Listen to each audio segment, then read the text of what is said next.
సభ్యులందరూ ఉమ్మడి కుటుంబంలో కలిసి ఉంటే అసూయ పడేవాళ్ళు, కడుపులో విషం ఉండేవాళ్ళు, వాళ్ళ కళ్ళల్లో ఒక రకమైన ద్వేషాన్ని నింపుకొని మన వైపు చూసేవాళ్ళు ఎప్పుడూ ఉంటారు.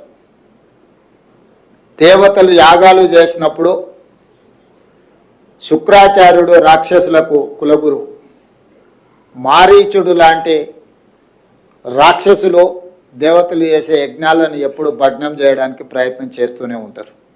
అట్లనే ఈరోజు కూడా ఒక శుక్రాచార్యుడు ఫామ్ హౌస్లో ఉండి మారీచుడు ఇలాంటి రాక్షసులు అసెంబ్లీకి వచ్చి దేవతలు చేసే యాగాలను యజ్ఞాలను భగ్నం చేయడానికి ప్రయత్నం చేస్తూనే ఉంటారు. అది పురాణాల నుంచి ఈరోజు ప్రజాస్వామ్యం వరకు మనం కళ్ళతో చూస్తున్నాం.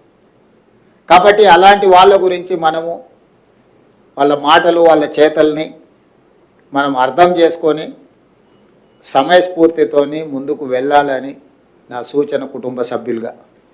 అదేవిధంగా సమస్యలు పేరుకపోయినాయి. తెలంగాణ రాష్ట్రం వస్తే మన సమస్యలకు శాశ్వత పరిష్కారం దొరుకుతుందని అనుకున్నాం. కానీ ఆ సమస్యలు మరింతగా పేరుకపోయి జటిలంగా మారింది.